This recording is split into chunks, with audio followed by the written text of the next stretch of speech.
Hello, everybody. This is an exciting podcast for me because I think of all the people that we've spoken to, Zuby is the most unique. Now, there is a question whether you can ever say most unique, but I think that when you exceed the average, more than the average exceeder, you can be more unique than somebody else. I don't know. In any event, this is the famous Zuby.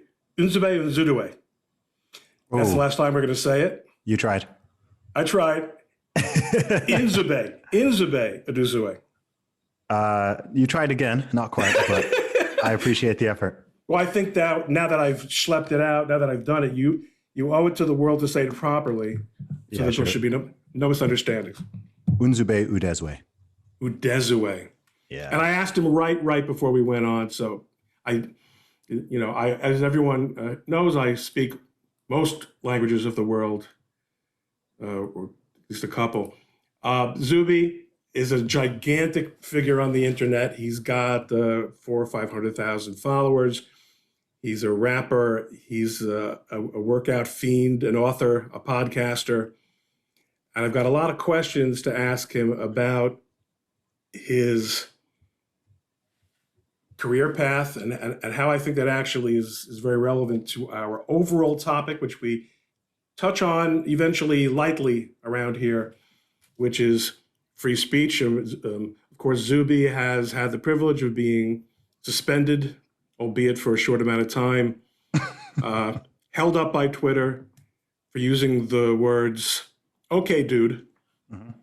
Those were that was the tweet, as we say in Twitter. In any event, it's Zuby. What time is it for you where you are? It's 6:00. I'm in Istanbul right now. You've been traveling around a lot lately, right? Yeah, I'm going to be in the States in a couple of weeks' time, and I'm going to be traveling all over the USA this summer and going into the autumn period. So, and is that going to be in connection with supporting the upcoming album, or unrelated? A little bit of both. Yeah, a whole lot of things. I've got a lot of opportunities, a lot of podcasts, a lot of interviews. I'm going to be doing stuff for the album. I'm going to be shooting some new videos, connecting with other artists, whole bunch of stuff, music, podcasts. I'm sure I'll squeeze in some fitness stuff. I've got some public speaking events lined up as well. So going to be doing a lot of cool stuff. I'm excited. So Zuby, folks, is an Englishman. I don't know if he intends to remain one.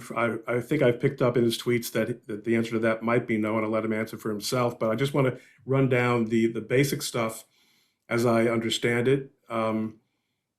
His father is a doctor, a fellow of the Royal Society of Tropical Medicine and Hygiene. His mother's a journalist. He grew up in Saudi Arabia for at least some time. Returned to the UK for travel. Is that why your accent? Was it the Saudi Arabian International School?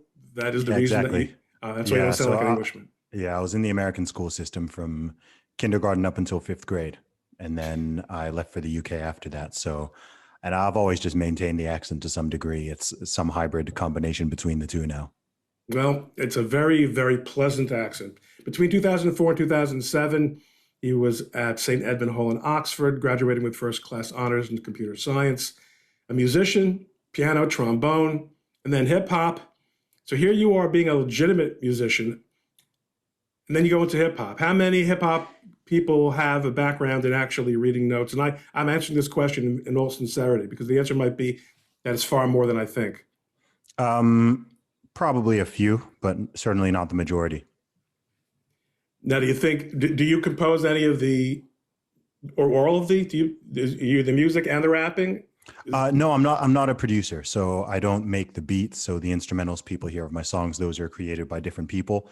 I work with various talented producers all around the world, but I write all my lyrics. Of course, the rapping, all of that is me. I'm the wordsmith, and I let other people handle the instrumental aspect of it. Now, if I were to give you a customs form to fill out, and there's a little tiny section on there that says profession or employment or whatever the term they use. Is rapper what you put in there? I'm only allowed to put in one? That's how it usually goes. I mean, I know that we live in a sophisticated and complicated world. But what you're not, what are you? The answer is Zuby. Yeah, But the what answer do is what do Zuby. right? I'd say, man, if you asked me that a couple years ago, it certainly would have been just rapper. But I think at this stage, the most all-encompassing answer might be something like creative entrepreneur. Yes, and that's a term that I've seen you use a number of times, and I like that. And you seem to certainly have justified it. You have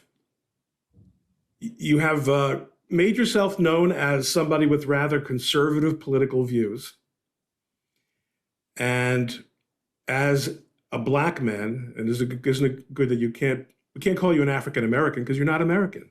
Nope.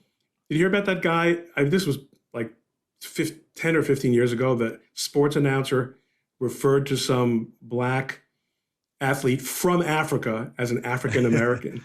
Yeah, it happens a lot. There's this weird thing where I don't know. I think a lot of people in America are so America-centric and perhaps have never traveled outside. So when they just see a black person, they assume that they are Black American or African American, and they don't really pause to realize that I think about 95% of black people in the world are not, in fact, American. So I've even heard that there are white people who aren't Americans. who knew? Who knew? So, you're using, and the reason I asked you the question about what you consider yourself, is, and that would be kind of like an old-fashioned talk show question. But I asked for a different reason. The reason that I asked it is I'm curious about why you've chosen rap as your what seems to be the leading edge of your entrepreneurship. Let's put it that way. You have a lot to say. You have a lot of interesting experiences. Your rap creations. We call them songs. We call them music. Whatever it is. It says music right here, so it's music. Absolutely. You self-publish them, or you self-produce. You don't have a contract with any studios. You're an independent, an indie, as we used to say in my DJ days. Do you want to be an indie? Yes, absolutely. Why not? You get to actually keep some of your own money. I've been indie since way before it was cool to be indie. It's cool to be indie now, but I've been indie since I released my first album in 2006. And did anyone ever approach you from one of the major labels? I don't know about majors. I mean, I've had people reach out to me on various stuff, but maybe in the first couple of years I was intrigued by that notion, but I'm so far into what I do now on every level that the concept of even signing with a label, or I haven't even thought about it for like 8 years. Oh, but look, you're a smart guy. We know that. You're creative and you're an entrepreneur. But who is it who stands over your shoulder and whispers in your ear regarding your mortality? Or more specifically, here's the segue from the previous question. Okay. If you were working with a label, you'd have somebody advising you, either presumably from the label, and it would be pushed back and a back and forth. When a person is an entrepreneur and is working entirely in his own space and answering only to himself, and you've been very successful so far doing it, is there someone that you have who can tell to you straight, Zuby, this cut does not belong on the album. This is garbage. Well, I don't make garbage songs, so it's never happened. That's right. It's never happened. I'm that person. If I don't like it, if I don't think it's up to par, then I'm not going to put it out there. But it's rare for me to make a song that doesn't go onto an album, because by the time I already start writing, if it's not going the way I want it to, then I'll be like, nah, this isn't the one. But that doesn't happen often. Some artists are very, very prolific and they just write, and then they just keep the best bits. With me, I don't even write unless I think it's quality. I don't write songs just for the sake of writing songs. I write songs for them to go out there and to convey a message and to entertain people. So I don't have like a huge catalog of tracks that I've never put out there. Most of what I've made is out there in the world, and that's how I do it. But in terms of people to answer to, I answer to myself, I answer to God on a bigger scheme, and I answer to my fans and my supporters, right? That's who I care about. That's who the music is for. So everything I create, ultimately it comes down to the audience. Like if someone's not a fan of mine, or they don't generally like or listen to what I do, then their view of it is, I don't waste time on their opinions. It doesn't matter to me. So the answer is you're a solo. You're trusting in yourself. So far, you're satisfied with how it's gone. You're getting feedback. So that in and of itself leads me to the real follow-up question: is again, why is rap the medium for you to be Zuby? Because I'm good at it, and it's I'm a hip hop fan. It's my favorite form of music. So when I became a professional musician, or even when I started doing music as a hobby and making songs, rap was the natural path for me to take as a big hip hop fan and a big hip hop listener. And yeah, I mean, I'm not a wonderful singer. I'm a much better rapper than I am a singer. So it was kind of an obvious path for me. And I love hip hop because you have the space and the ability to express whatever you want. I think that hip hop is one of the most versatile art forms and forms of music, because you're not limited or restricted in any way, shape, or form. First of all, in a rap song, just the amount of lyrics that you've got in a single song. I mean, if you look at the lyrics of some of my songs, it's got as many lyrics as 6 songs of a pop song or a rock song, right? In terms of just density. And there's no limits or restraints. If you're an R&B singer, typically your songs are about love and relationships and heartbreak, et cetera. Every single song, every single album, it's all about love and relationships. In hip hop, you can make a song about love and relationships. You can also make a song about whatever you want. You can make a song about politics, religion, social issues, having fun at a party, champagne, cars, whatever. There's no limit. And there aren't very many forms of music or forms of art where you can literally talk about whatever you want: positive, negative, neutral, important, unimportant. It doesn't matter. Hip hop just covers the entire spectrum. And also in hip hop, it's a form of music where it's almost always the writer and the writer and the performer are typically always the same person, which also you don't necessarily get in lots of other forms of music. You may find that there's a whole bunch of, if you look on the typical pop song, you might find that there's 8 to 12 different writers who have helped to create that song. And sometimes the person who's singing it is not the person who wrote the song. And in most cases, it's not actually. So you're not really getting their perspective. You're just listening to a song written by somebody else and then sung by someone else. Whereas with a rapper, it's more true to who that individual is. So for me, it's an amazing way to just express my thoughts and just put them out there in a way that's entertaining, fun, insightful, and demonstrates my talent and allows me to flex my ability. And then when it comes to live performances, I absolutely love doing live performances. It's been a long time since I've done one now, because of all the nonsense that's been going on in the world. But yeah, I mean, nothing beats standing in front of a crowd and just sharing your thoughts with them in musical form. So you've hit on something, on a number of really interesting things. I mean, I've thought exactly about what you're saying. Why is it that so many people, including myself, love rap? It is a form of, you call it music, you call them songs, but the music part, the beat, what often, you have to be a great rapper to be a great rapper and to have a hit and have a popular, be a popular performer. On the other hand, if someone else is doing the composing of the track and the hooks are what sell music. Mm-hmm. Rockbox, when I was in college, that was the first step in my, in the world that I was operating in, of a combination of a great, of classical rock type sounds and rap. I would never have listened to Rockbox if it didn't have this awesome, awesome hook, which it does, of course, obviously. And on the other hand, it's Run DMC. So sometimes I ask myself, so what is it that's going on here? Because is it the fact that the guys now I guess a lot of it has to do, you don't do a lot of sampling or DJ type stuff, do you? No, I mean, I have some songs with some samples in them here and there. Samples are a bit of a minefield in the music world, as I'm sure you know. So I try to avoid those. Mm-hmm. Yeah. So I try to avoid that. You don't do a lot of sampling. I'm just trying to understand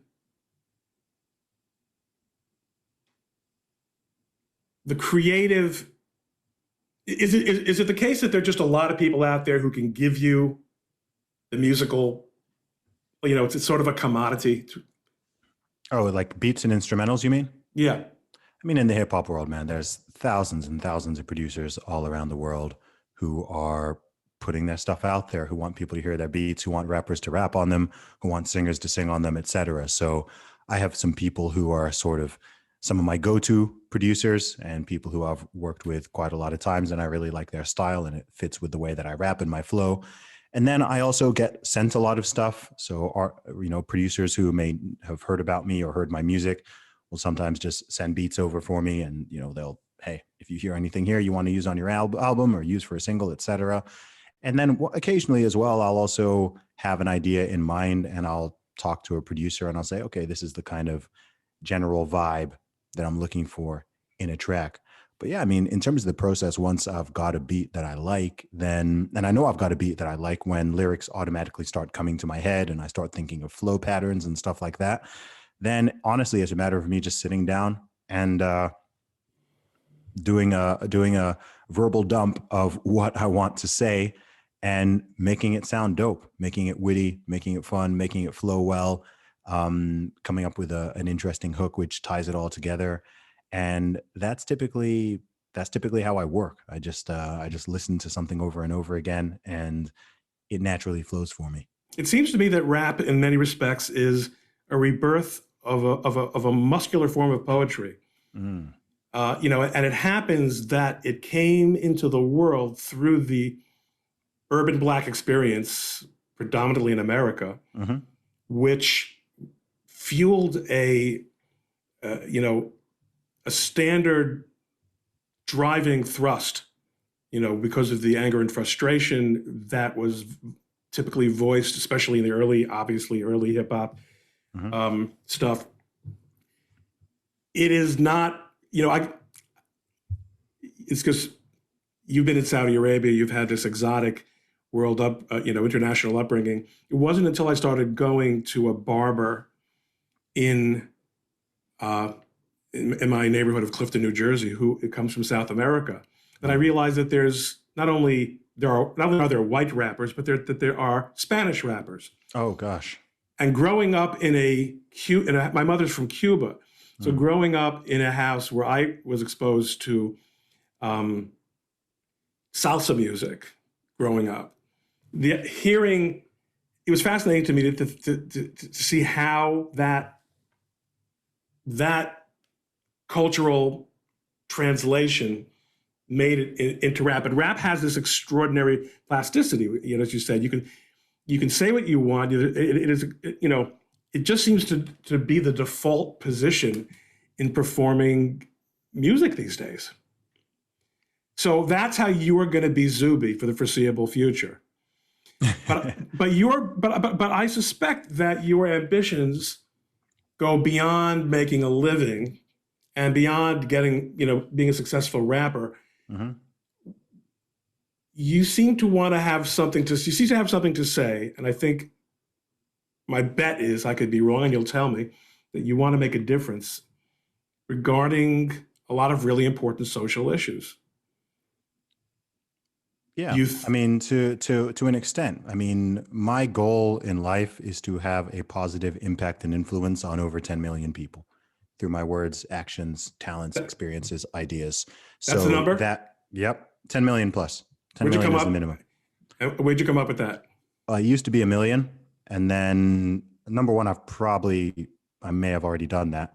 And also, I read a book called The 10X Rule by Grant Cardone, and it said you need to take all your goals and multiply them by 10.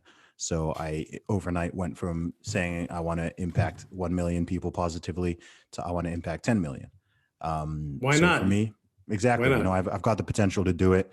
And as far as I'm concerned, that's why I'm here on this earth. So that includes, so if you want to see the sort of through line between all the things I do, from my Yes. music to my fitness stuff, to my socio-political commentary, to podcast, to interviews, everything, it's all about having a positive impact and influence on people, encouraging people to fulfill their potential, encouraging people to be better mentally, physically, spiritually, everything, right? I'm always striving to achieve my goals and to live the best life I can, and to tell the truth, and to be successful, and to have abundance, and to preach victor mentality, not victim mentality. And as I've seen, the reason I even got into any aspect of social commentary, which is, I guess, is how a lot of people know me these days, was simply because I saw the world, particularly the modern Western world where I've been living, shifting too far in a certain direction on a whole lot of different things, to the point where I felt I felt a compulsion to speak out. Right. So I've always kept it real in my music, and I've always spoken about certain things, but I never wanted to, say, use my Twitter platform or my YouTube platform, et cetera, to talk about anything potentially controversial or polarizing or political or et cetera, right? I was like, let me keep these things separate. I can have these conversations in private. But then it just got to a stage around 2017, 2018, where I was like, you know what? I can't even stay silent on some of this stuff, man. Everything is political. And the point is, you wouldn't have had the choice Yeah. because everything is political. Mm-hmm. Everything has become political. Have you, well, you're a Christian, right? Yes. So your perspective is one grounded in traditional morality. And you've lived in Saudi Arabia, which is a extremely conservative society, to say the least. Mm-hmm. Um, that's a pretty. Do you ever feel like that's a lonely place to be as a person? First of all, in the entertainment business, or do you have anything to do with the entertainment business? Well, I'd say I'm in the entertainment business, but not the entertainment industry. Right? Ooh, I good. stay out. Okay. I stay out of industries. As soon as you attach the word industry to anything good, you make it bad, as far as I'm concerned. So I'm very much in the music world. I'm in the entertainment world and the business, but I've always operated outside the bounds and the confines of the industry. Is it lonely? Maybe in some ways, but it's good. Like, I like it. I like the fact that I am the only me. There's no one else who does what I do in the combination and in the way that I do them. There's plenty of rappers out there. There's podcasters out there. There's fitness people out there, right? There's people who do various aspects of the things I do, but there's no one who, as far as I'm concerned, is even my competition, because I'm in my own lane. I've created my own lane. I've created my own audience. I have my own particular way of doing things in the combination I do it. And I love that, and I unite a lot of people from all around the world who are in line with what my message is, right? That doesn't mean that they all 100% agree with me on everything. But what I love about my audience is it's generally, because of who I am and how I do things, is people who are open-minded. It's people who are critical thinkers. It's people who are trying to strive for the truth. It's generally people who are open to personal responsibility and self-improvement, so on and so forth. And it's great to be able to connect with all of these hundreds of thousands or millions of people all around the world through these different avenues, through these different platforms. And the feedback I get is phenomenal, and the opportunities are just amazing. I mean, I'm going out to, I'm here in Istanbul. Like, I've never been to Turkey in my life, and every single day I've been here, I've had people recognize me. Right. And I mean, I'm an independent rapper from the South Coast of England. When I go to the USA, I'm going to like 10 different states. I've got opportunities here, opportunities there. And the simple fact that so many people are interested in my thoughts and what I'm doing and my music and this and that, it's a huge blessing. And it's not something I take for granted at all. It's something I've been working very hard to achieve over the past 15 years. I mean, like I said, I've been making music now for 15 years. I've been doing it full time for almost 10 years. It'll be 10 years in October. And it's in the past 2 years where things have really, really accelerated for me. So I'm just trying to maximize that potential. And by me doing so, I can directly and indirectly encourage other people to do the same thing in whatever their chosen life path is. Well, would you agree that part of the reason that that acceleration has been what it has been, that is that because of your positive message and the fact that you are in an age where nihilism Mm-hmm. and this I would I think a lot of people talk about communism and socialism.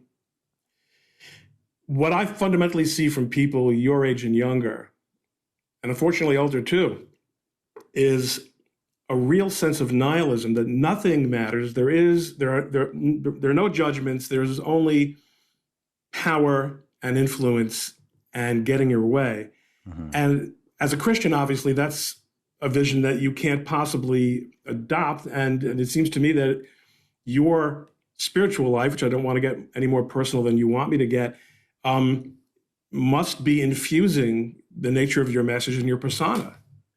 Yeah, it does. And it always has done.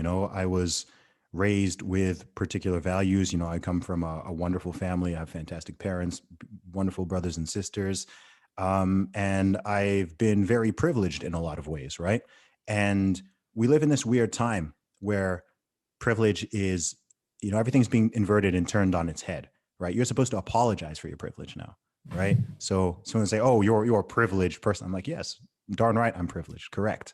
Right. So it's my right and it's my duty, it's my responsibility to use those to Those help the privileges. world, right? To help myself and to help the world, to help my family, to help my community, to Not to retreat from the no, platform of privilege and that on no, which and God has placed me. no, and not to self-flagellate myself and be promoting all this victimhood nonsense. It's like, no, absolutely not. I want other people to be able to experience that same privilege, and I want people to recognize it. I mean, look, if you live in the UK, Western Europe, the USA, Canada, etc., in this modern era, by definition, you are one of the most privileged people to ever walk this planet, right?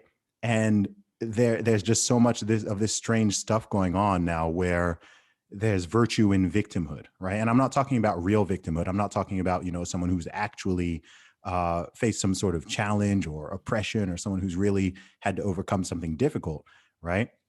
I'm talking about this mentality of, woe is me, woe is you, everything is bad, we've made no progress, everything is terrible, we need to fight all of these isms and phobias and invent them where they don't exist.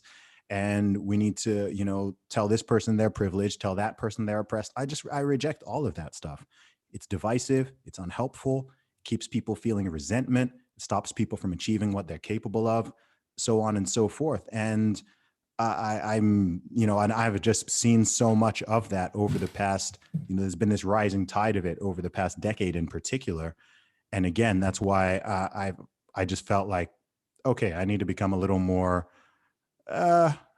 aggressive in terms of putting my message out there, because a lot of people are aggressively putting out messages that actually I think are bad for society, right? I think it's bad, right? I think it's bad to tell a white person or a white child that they are inherently privileged or guilty or racist, and they need to atone for their own uncommitted sins and the sins of their ancestors and this and that. I think it's terrible to tell a young black child that, oh, white people are out to get them and the whole system is racist and we live in a white supremacist country and this and that, and you should be suspicious of this. I'm like, gosh, man, are we going back to the 1800s? Like, what is going on here? So much progress has been made, which is good. We should recognize that. We should recognize that and be grateful for it. And we should have some perspective, and we should have this gratitude. It doesn't mean that everything is perfect and nothing ever will be, because human beings are flawed. But it's like, look, we've created something wonderful here, and not everyone in the world has it. Most people in the world don't have it, right? And I've traveled extensively, so I've seen this, right? And so first, let's recognize this, and then let's do something good with it. Let's continue to make things better here and maintain the things that are good and slowly tweak the things that we want to change. And let's not just torpedo let's not torpedo this whole thing, right? Like I don't live in the USA, but I keep an eye on what's going on in the US. And there's the biggest threats to the USA are internal right now, as far as I'm concerned, right? The biggest threats to the UK are internal. It's not a foreign power who's coming, threatening to invade you or something. It's people who are actually, oftentimes citizens within your own country who are trying to, blow the whole thing up, essentially, tear everything down. We need to tear down all the statues. We need to, we don't want to pledge allegiance to the flag. We want to burn the flag. We want to kneel for the flag. We want to desecrate this. We want to do that, right? We want to obliterate history. We want to bring, critical race theory into the schools and start teaching people that this and that and reinstitute some form of segregation. I'm just like, what is going on? Like, that's what's going to kill America, right? It's not, if people aren't careful, it's not going to be some country coming in with tanks and bombers. It's going to be that fabric of society getting torn apart, people becoming so polarized, left and right, red and blue, black and white, whatever, that, the whole concept that was working so well and has been for a while, despite being imperfect, sort of implodes on itself. And I think people need to be people need to be careful that they're not trying so hard to create their own version of utopia that they end up creating something that's far worse than what we currently have. I think when you strive for utopia, history shows us that you actually always end up with dystopia. Well, I mean, my point was actually that if we could really believe that people were striving for utopia, then we could have a conversation with them. Yeah. What is good in life, right? Mm-hmm, mm-hmm. But my fear, what I perceive, is that dystopia is the goal of many people because, and if you told me, let's go back to what I said about rap before.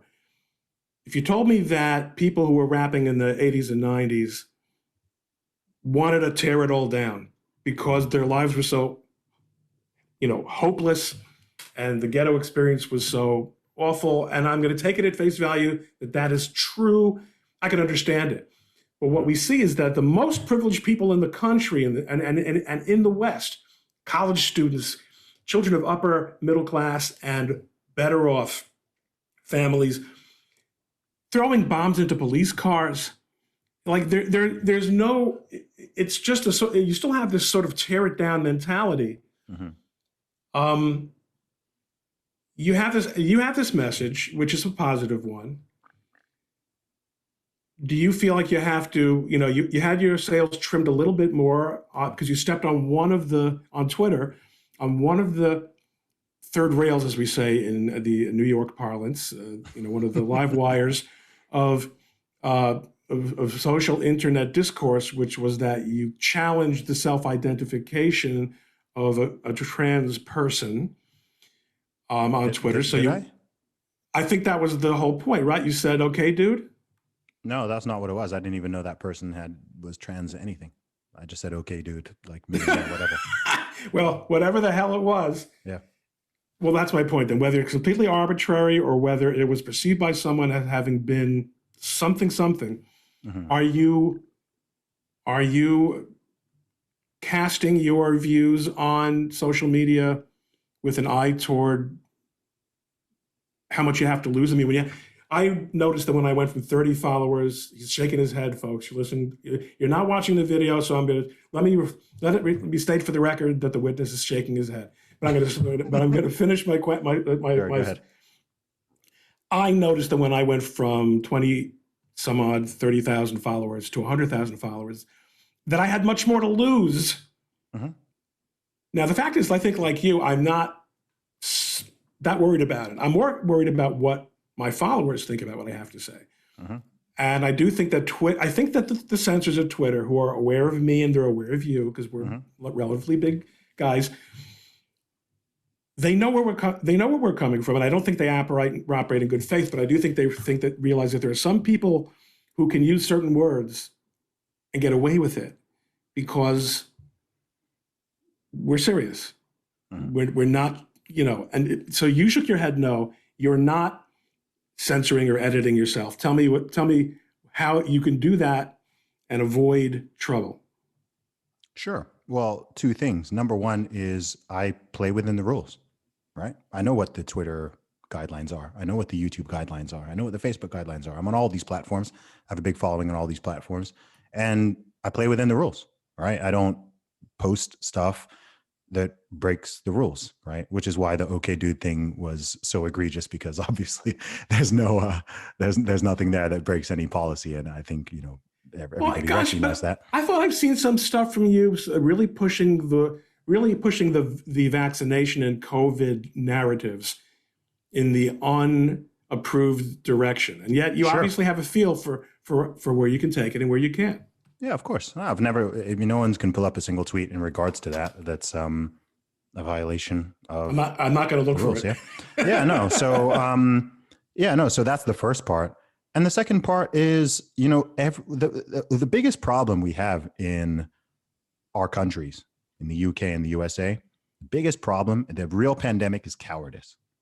Right? People ask, how have we gotten here? Right? What's cancel culture and censorship and this and that? And like, bro, it's because so many people are being cowards, right? You've allowed it to get to this stage, right? How has it even gotten to that level? It's gotten to that stage due to collective cowardice, right?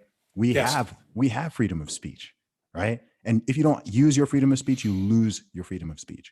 Okay. And people need to understand this. So everyone's hiding and hiding behind comic book characters and dogs and cats on their Twitter and using fake names and doing this. And I call it out. Like, there's nothing that irritates my followers more than when I call them out for their own cowardice. And they're like, hey man, it's easy for you to say you're like a famous rapper. I'm like, bro, like, you have to understand that you are complicit in this, right? If you are so terrified of, a handful of blue-haired weirdos on Twitter or whatever, because they might so-called cancel you, or they might, rage at you or whatever for a little bit, then you're just emboldening them, right? That's how it's gotten this far, right? It's literally how it's gotten this far. So anyone, especially people who are more like right-leaning, conservative, libertarian, even sane liberal, whatever, people need to speak up more, right? People need to actually push back against certain things, right? If someone is out there saying, boys can have vaginas and menstruate and get pregnant, you have to say, no, they can't. No, stop entertaining it. Why are we still having this discussion about whether males should compete in female sports and be in female prison? Why are we having these conversations? Because no one wants to just come out and say no. And you right? still have that record, right? You still have the women's deadlift record. Yes, I do, and bench press as well, right? And it's like, people are just, not everyone is lying, but too many people are being complicit in the lie. And again, so, but this is this is a gigantic challenge, because I get killed on this also. Go ahead. I have let loose a couple times on this anonymity stuff, and I've lost more than one job over sticking my neck out, whether as an attorney because of the work that I'm doing that was too controversial. Mm-hmm. I mean, to say jobs, I'm a lawyer with my own practice, and whose shingle I do it under is not all that important. But and to that extent, I'm a little bit like Zuby. I'm an independent entrepreneur, and I can carry a tune, by the way. Maybe I sing better than you. You say I don't sing too well, but you have to be prepared. Now, I just think not everyone has that gene. But people come after me and say, "But I'm going to lose my job. I can't afford. And on an individual level, it's always true, and not everyone is a Ron Coleman or a Zuby who has this confidence and this ability to somehow. Okay, how do we answer them? Can I jump in here? What? Please. That person's going to lose their job for what? What do they think they're going to lose their job for? Specifically, being perceived as a Trump supporter. Let's make it simple. So they're working in a workplace where someone would fire them for voting for Trump. Has anyone ever been fired for voting for Trump? How many people got fired for voting for Trump?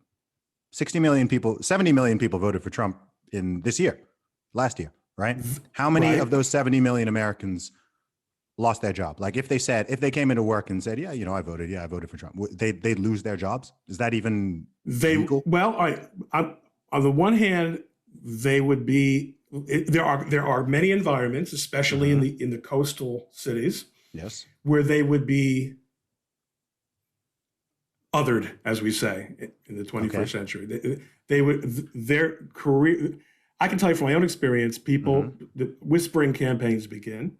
Okay. Guy's a right-wing nut. Okay.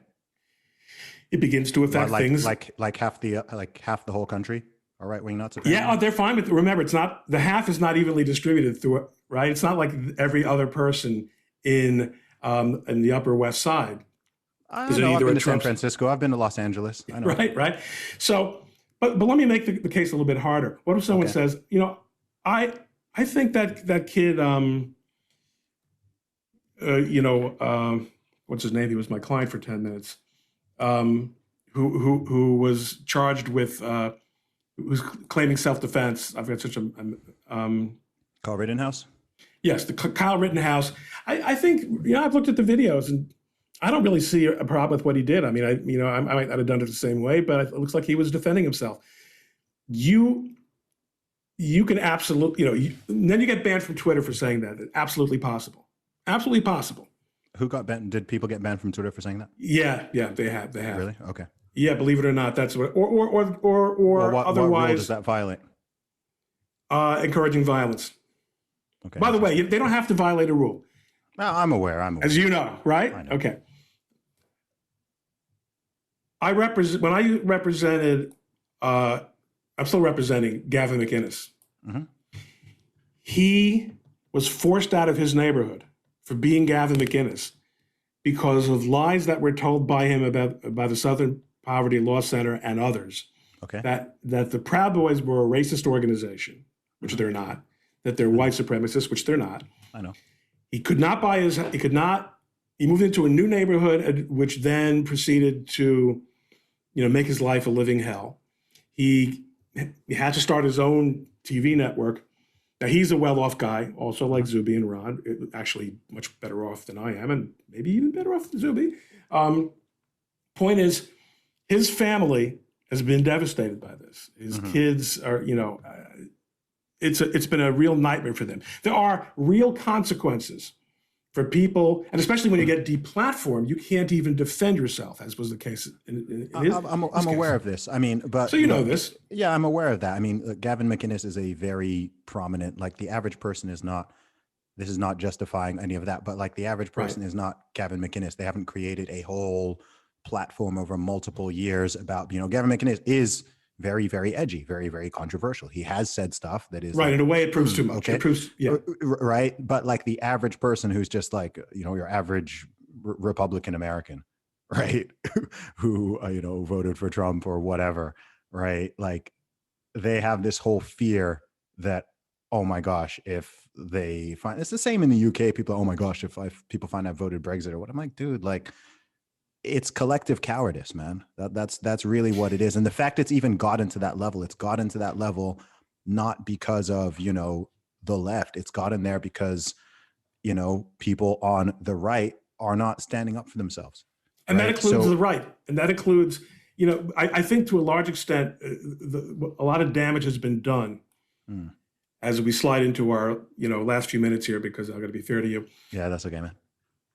I thought a lot of damage has been done by this so-called moderate conservatives who are, it's increasingly clear, are not conservative at all. I mean, many of these figures have been outright cheerleaders for non-conservative political results and causes. But there's a real lack of, if you control the platform, you can control the perception that people have of whether they're alone. Yes. And, you grew up, in an isolated, away from home in a strange land with highly accomplished parents. And, as an amateur psychologist, I might say that someone with your talents in such a circumstance and with wonderful parents is going to come out being, a star, is going to be a tremendous self-confidence and have that kind of moral courage.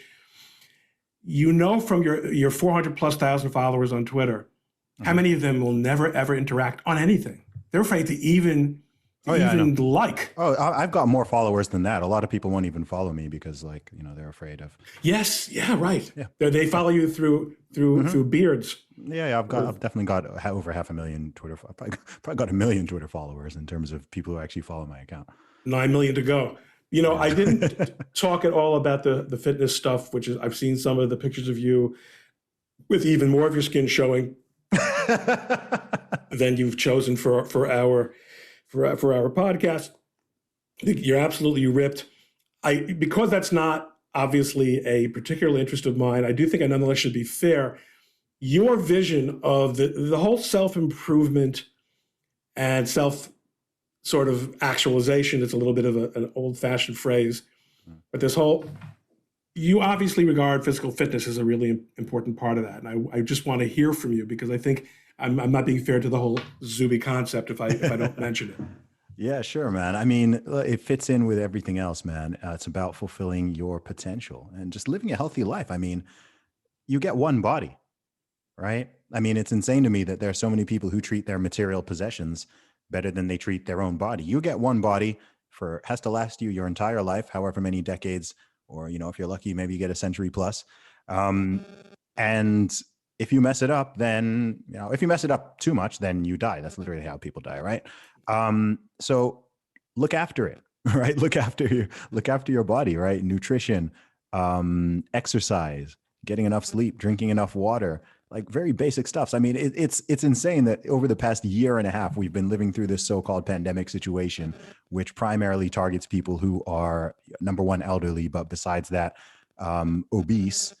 And all of the advice that's been coming from the sort of main channels has literally been the opposite of what you should do to boost your immune system, right? They shut down the gyms, told people to stay inside, reduced human interaction, made people depressed, got people eating junk food and trash, all of this. And it's like, this is literally the opposite of what you want to be doing if you actually wanted to make people stronger. But again, we're living in this. Go ahead. You mentioned something really critical that I think a lot of people overlook: human interaction. Physical, actual human interaction is such a gigantic part of the picture. And you can have all these, we were joking before we went on. I said, nice to meet you. And you seized on it quite logically. And said, Ron, if you call this meeting, yes, we have met each other. And in the 21st century, or certainly in 2021, this is what often passes for meeting each other. And yet I find when I meet someone, when I get to know someone on Twitter, and I meet them in real life later, we do feel as if we know each other. But that's still not a substitute for the social fabric, the walking down the street and seeing the same people every day and going into a store and being recognized. Any idea what we can do to bring that back? Besides get out of the house. I was going to say, get out of the house, take off your silly mask and smile at people and just have conversations. It's really nice actually being in Istanbul right now, because people are generally normal, right? I was in the UK a week ago and now I'm here, and it's a pretty stark difference. I'm ending up in way more conversations, and, some people are wearing masks, some people aren't. Nobody's bothering each other. Like, no one's being weird about it. And man, it's just a return to normalcy, right? Just a return to normalcy. That's what we need. It's so important for people's mental health, physical health, for the social fabric, etc. And I think people have been forced to become so disconnected from that over the past year and a half. It's been far worse in certain places than in others. And so people need to just go back to that.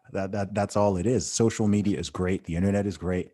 Video calls are great. Zoom calls, FaceTime, all of that stuff is magic. It's wonderful. It's great that we have it, but it's not a substitute for real world human interaction. And there's always elements of communication you're going to miss without that. And I actually do think that a big part of the, this nihilism and this polarization and this anger and this hostility that you're sort of seeing is based in a result of a lack of that, right? When people are just on Twitter all day, yelling at each other, reading things that make them angry, browsing around online, looking for things to make them mad and just reacting to them all the time. You do get that feeling of, oh my gosh, the world is going crazy. Everybody is nuts. Everyone's angry. Things are so polarized. And then, you go outside, you walk down the street, wherever you are, and people aren't fighting and beating each other and throwing Molotov cocktails at each other. So people are still pretty sane and pretty chilled out. So, more of that. It always comes down to perspective and gratitude for me. And I think people need to really work to maintain those. Zuby, fundamentally, there's nothing like gratitude. Maimonides says that you can't consider having an appropriate relationship with God, who bestows all blessing to all of humanity, until you're able to be to be grateful to your own parents, to the world, to the people who help you in this world. These are building blocks to understanding. And unfortunately, those building blocks are scattered all over around us. There is no substitute for you, Zuby. I hope that you don't stop at 10, but that you go to 100 and then to 100 million and then to what Americans would call a billion. And then why not to a UK billion? What the heck? I don't think there are that many people, though. And I'm not in a rush to get there either. But it's been fantastic talking to you. You are an absolutely fascinating and positive person. And I thank you very much for helping people who might not be familiar with your work and where you're coming from, and who will nonetheless be listening to the ColemanNation, be exposed to your thinking and what's going on with you. And we could have spoken all day, but we both have real things to do, like in my case, writing words down, in your case, spitting them out. I appreciate it, Ron. It's been great to talk. So long. Thank you.